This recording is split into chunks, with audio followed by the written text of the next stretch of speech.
चलिए शुरू करते हैं एक छोटी सी कहानी। कहानी का नाम है अष्टदिग्बंधन। इसका अर्थ होता है 8 दिशाओं का बंधन। ये एक दिल को छू लेने वाली कहानी है। मोड़ और उतार चढ़ाव से भरी हुई कहानी है। तो शुरू करते हैं। राजमहल में आज उत्सव का माहौल था। महाराजा विक्रमसेन ने अपने राज्य की सुरक्षा के लिए देश विदेश के विद्वान लोगों को, ऋषियों को बुलाया था।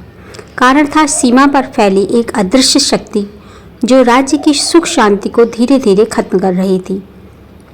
ऋषि वरुणानंद ने समाधान बताया, राजन, अष्टदिग्बंधन नामक विशेष अनुष्ठान करना होगा।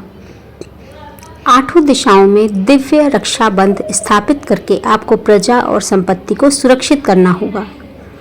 लेकिन इस यज्ञ के बीच में एक भी बाधा आई तो यह सब व्यर्थ हो जाएगा।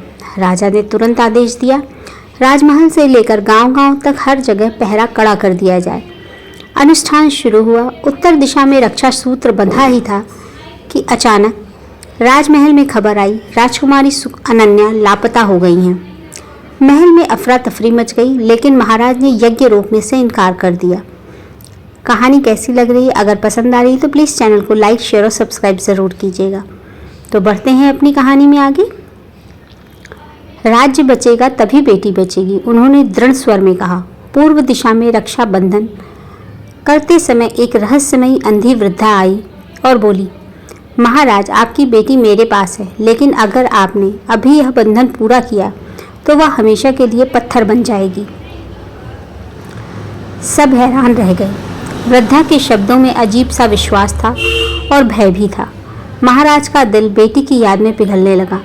पर तभी ऋषि वरुणानंद बोले, राजन, अष्टदिग्बंधन में सच्चे मन की रक्षा की शक्ति होती है। यदि आपका प्रेम और विश्वास शुद्ध है तो बंधन पूरा होते ही सब संकट कट जाएगा। राजा ने आंसू पोंछे और कहा, मेरी बेटी भी इसी भूमि की बेटी है। राज्य की रक्षा में ही उसकी रक्षा है। जब दक्षिण पश्चिम दिशा का बंधन पूरा हुआ तो अचानक से तेज आंधी आई।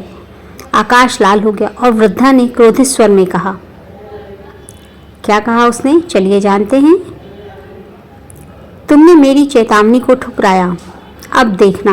पर तभी यज्ञ की अग्नि से प्रकाश फूटा और उसी प्रकाश में बंधी हुई राजकुमारी प्रकट हुई, बिल्कुल स्वस्थ। वृद्धा एक पल में अदृश्य हो गई। वह कोई साधारण स्त्री नहीं थी, बल्कि वह वो शक्ति थी जो राज्य को तोड़ना चाहती थी। 8 दिशाओं में रक्षा सूत्र बंध गए। राज्य में सुख शांति लौट आई। महाराज ने अपनी बेटी को गले से लगाया और कहा, सच्चा बंधन वही है जो विश्वास, प्रेम और धर्म से जुड़ा हो। राजकुमारी ने मुस्कुराकर कहा, पिताजी, आज मैंने जाना कि अष्टदिग्बंधन सिर्फ मंत्र और सूत्र ही नहीं, बल्कि एकता, साहस और त्याग का भी नाम है। उस दिन से हर वर्ष पूरे राज्य में अष्टदिग्बंधन का आयोजन होने लगा और लोग सिर्फ दिशाओं को ही नहीं बल्कि अपने दिलों को भी स्नेह के धागों से बांधने लगे। कैसी लगी आज की ये कहानी? पसंद आई तो प्लीज़ चैनल को लाइक, शेयर और सब्सक्राइब ज़रूर कीजिएगा। मिलते हैं अगले वीडियो में। धन्यवाद।